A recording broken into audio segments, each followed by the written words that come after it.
KPM.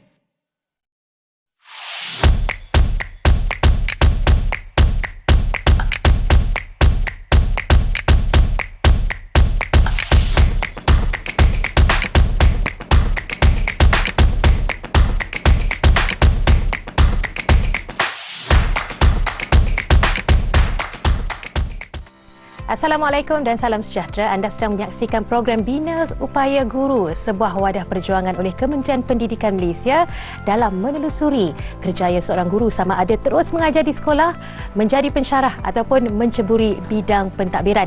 Jadi platform ini disediakan dengan episod-episod yang mengupas pelbagai isu menarik dalam ruang lingkup kerjaya seorang guru itu sendiri atau usaha-usaha yang diketengahkan oleh Kementerian Pendidikan Malaysia dalam memperkasakan sektor pendidikan di negara ini. Jadi hari ini apa agaknya yang akan kita bincangkan? Topik yang dibawakan oleh Didik TV KPM pada minggu ini adalah itu dia, guru berjiwa besar, bersemangat wajar TVET KPM. Dan pastinya Didik TV bawakan seorang tetamu yang cukup istimewa, yang cukup arif tentang isu yang akan dibincangkan pada hari ini, iaitu Encik Zulkarnain bin Fauzi, Timbalan Pengarah Kanan Bahagian Pendidikan dan Latihan Teknikal Vocational. Assalamualaikum Cik Zul, apa khabar? Waalaikumsalam, alhamdulillah baik. You nak ucapkan terima kasih di atas kesudian Cik Zul untuk hadir ke studio Didik TV pada hari ini. Saya pun bagi pihak Kementerian Pendidikan ucap terima kasih kepada Didik TV di atas jemputan pada hari ini. Itu dia. Jadi Cik Zul, you nak terus kepada soalan yang kita bincangkan bagi episod kali ini. Saya kira ramai di kalangan pelajar dan ibu bapa khususnya, mereka mahu menyertakan anaknya dalam program TVET, tapi masih tertanya-tanya apakah itu TVET, Cik Zul? TVET ni dia sebenarnya sudah menjadi satu elemen yang tidak asing lah dalam masa sekarang ni, di mana TVET itu sendiri adalah merupakan pendidikan dan latihan teknikal dan vocational. Itu maksud TVET tu, di mana prosesnya adalah di mana kita memberi pendidikan dan latihan yang mempunyai hala tuju pekerjaan yang sesuai dengan kehendak industri. Itu maksud TVET tu. Jadi kita nak menghasilkan tenaga-tenaga mahir, separuh mahir untuk membolehkan negara kita ini mempunyai tenaga kerja yang boleh membantu dalam pembangunan ekonomi dan dalam pembangunan negara secara keseluruhan. Jadi skop TVET ini adalah berdasarkan kepada standard pekerjaan yang diiktiraf oleh MQA, iaitu satu badan yang memberi akreditasi, dan juga MBOT, itu Malaysian Board of Technology, juga terlibat dalam memberi pengiktirafan kepada program yang kita laksanakan. Dan selain pada itu, ianya juga memberi penekanan kepada komponen kemahiran dan juga praktikal. Itu penting. TVET ni dia lebih kepada practicality, hands on. Bagaimanakah kemahiran itu dapat dijana daripada seorang pelajar untuk mereka menjadi seorang pekerja mahir dan sebagainya. Dan selain pada itu, kita juga memberi peluang kepada pelajar-pelajar kita untuk menyertai latihan di industri-industri yang ada yang bersesuaian dengan kehendak program yang dilaksanakan. Jadi itulah TVET ya, selalunya sinonim dengan kemahiran. Bila pelajar TVET je kita mesti fikir kemahiran. Pandai welding, pandai buat itu, pandai buat ini kan. Dia lebih kepada kemahiran kasar berbanding soft skill. Jadi Cik Zul, Yuyu tertanya-tanya juga, apakah tujuan asal KPM mewujudkan TVET ni di institusi KPM?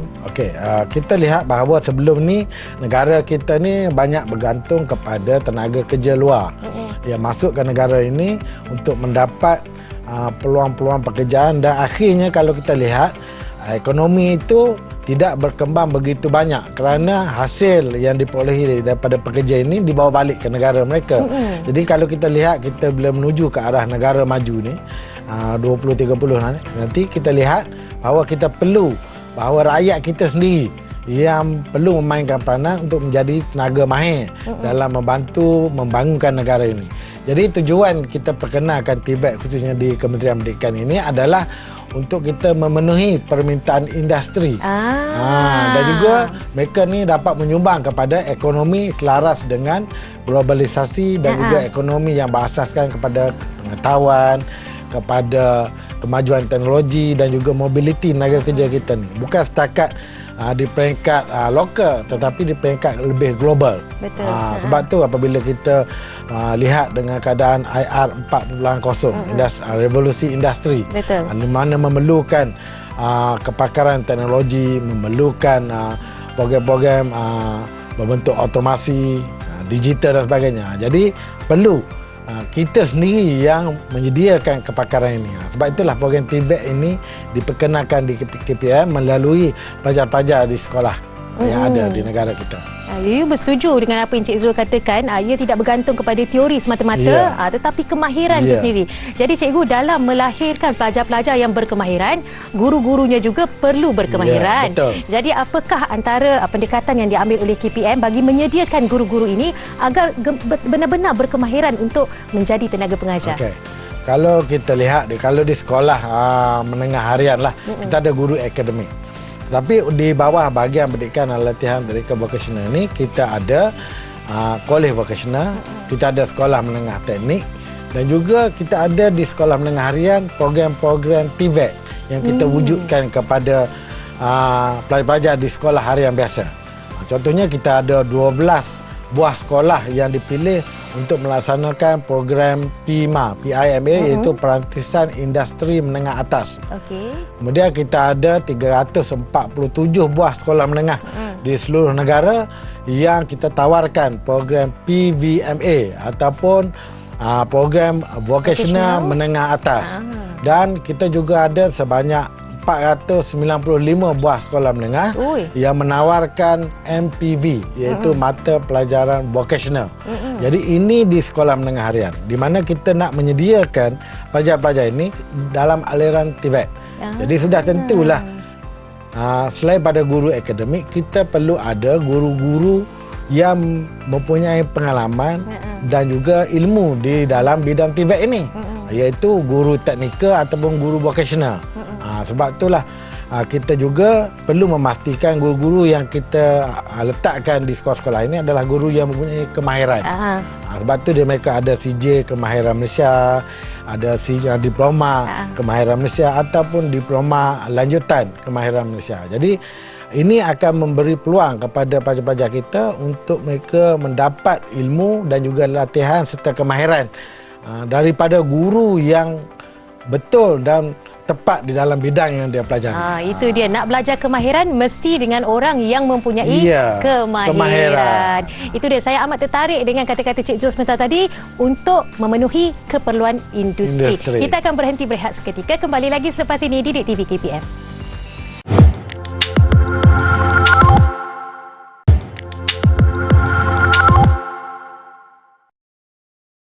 Masih lagi dalam program Bina Upaya Guru bersama saya Yuyu Aziz dan juga tetamu istimewa yang kita bawakan hari ini iaitu Encik Zulkarnain bin Fauzi.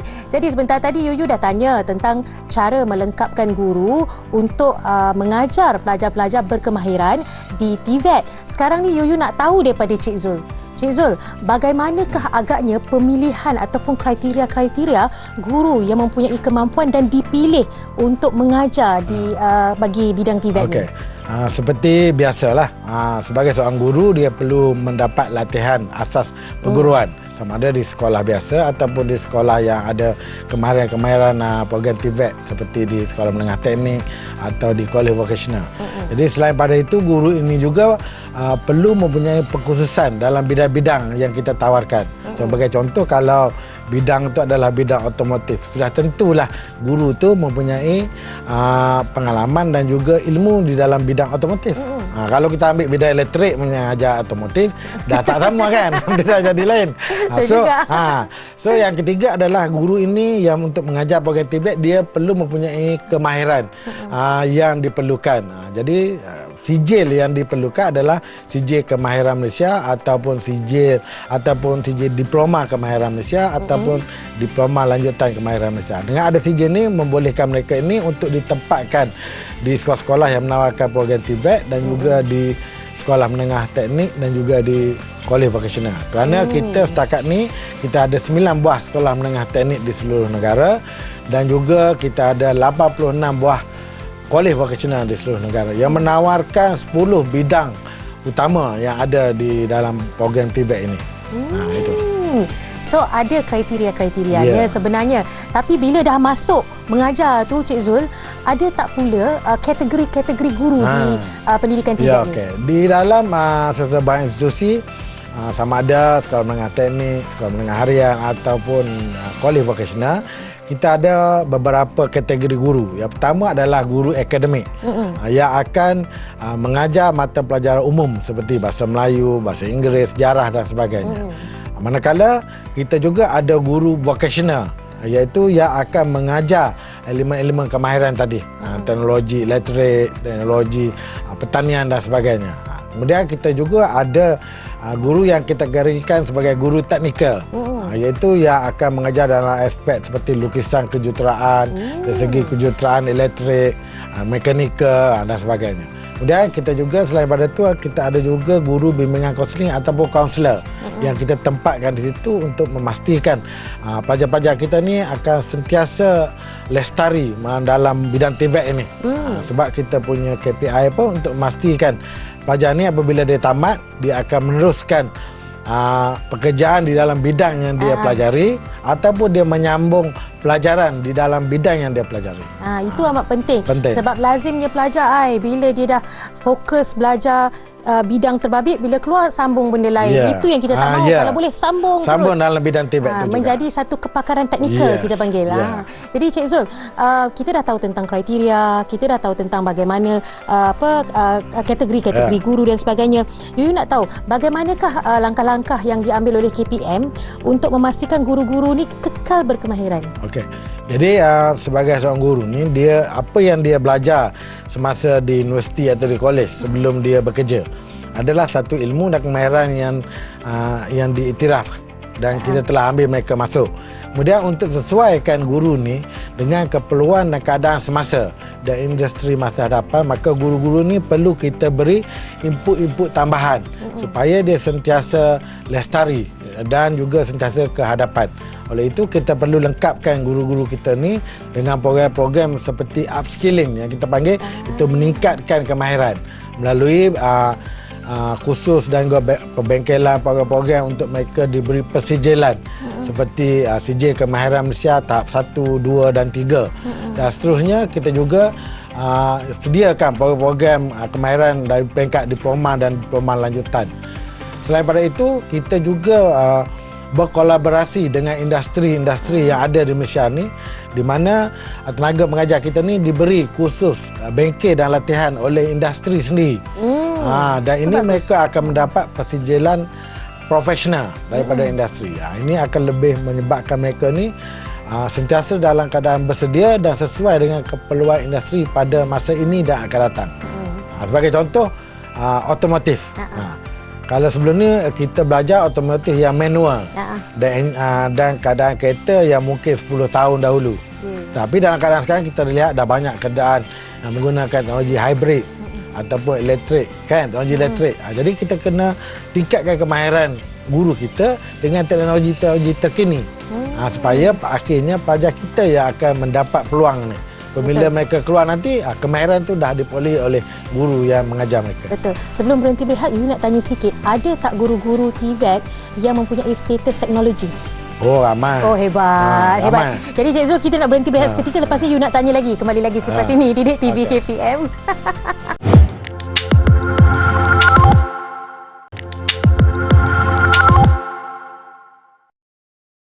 Anda masih menyaksikan program Bina Upaya Guru. Tadi Yuyu tinggalkan anda semua dengan satu soalan kepada Cik Zul tentang status pensijilan teknologis kepada guru-guru TVET. Mungkin Cik Zul boleh terangkan kepada para penonton, ramai ke sebenarnya guru yang mempunyai status teknologis ni? Dia belum sampai ke satu tahap yang orang kata begitu ramai. Tetapi ramai juga yang telah pun, dia sebenarnya untuk menjadi teknologis, apa yang paling penting, dia mempunyai kelaikan dalam bidang teknikal.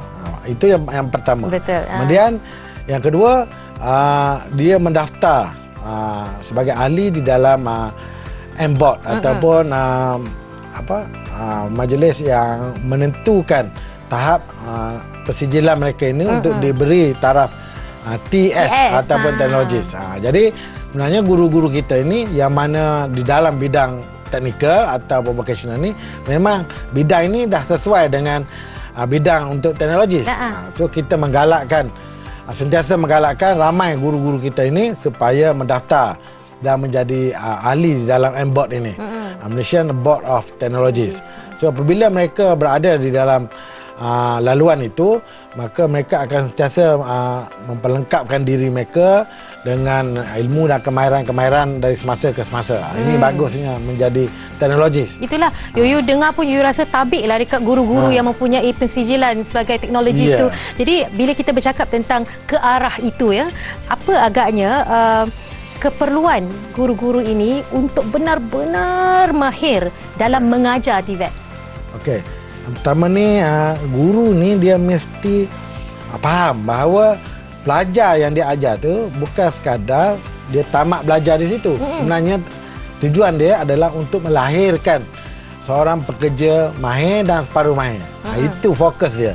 Jadi untuk memastikan dia melahirkan pelajar separuh mahir dan juga mahir tadi, maka guru-guru ini kita perlu lengkapkan mereka dengan pelbagai ilmu dan kemahiran semasa dan akan datang, dan juga menyediakan mereka ni dengan peralatan-peralatan dan teknologi yang terkini. Sesuai apabila pelajar kita diajar oleh guru kita ini, maka bila dia keluar nanti, maka perkara yang dibelajari itu adalah selari dengan apa yang ada di luar, di industri. Jadi itulah penting. Dan guru ni dia ada satu iltizam.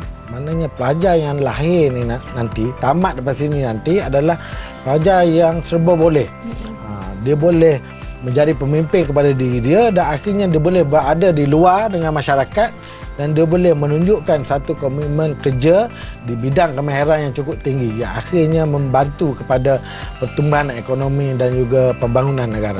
Itu. Jadi Yuyu sendiri, dari pengalaman Yuyu sendiri, Yuyu pernah bersekolah di SK, SMK, jadi tak pernah merasalah belajar dengan guru-guru TVET ni. Jadi apakah kelebihan guru-guru TVET ni kalau Yuyu boleh tahu? Okey, guru kelebihan dia adalah, pertama sekali, guru TVET ni dia adalah seorang insan yang dia beri satu kelebihan, seorang yang sangat kreatif dan berinovatif.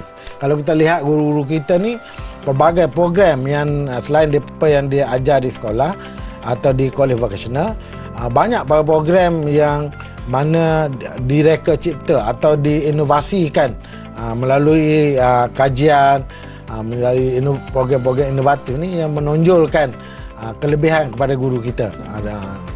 Natijahnya guru-guru kita ini apabila menyertai berbagai pertandingan di peringkat kebangsaan dan antarabangsa diberi pengiktirafan, mendapat pelbagai anugerah. Kemudian yang kedua adalah guru kita ni dia pakar di bidang dia. Kalau dia bidang pertanian, maka kepakaran itu ada pada guru ini. Maknanya boleh menjadi pakar rujuk kepada pelajar-pelajar dan juga mungkin oleh pemegang taruh atau masyarakat setempat. Itu kelebihan dia. Kemudian yang ketiga adalah dia mempunyai satu kemahiran yang boleh membantu pihak lain. Kalau di sekolah tu, biasalah kalau ada program-program atau perkara yang memerlukan kepakaran teknikal, maka guru TVET ni lah yang akan dimohon untuk membantu pihak sekolah. Itulah dia akan menyumbang kepakaran dia bagi membantu projek-projek yang berkemahiran.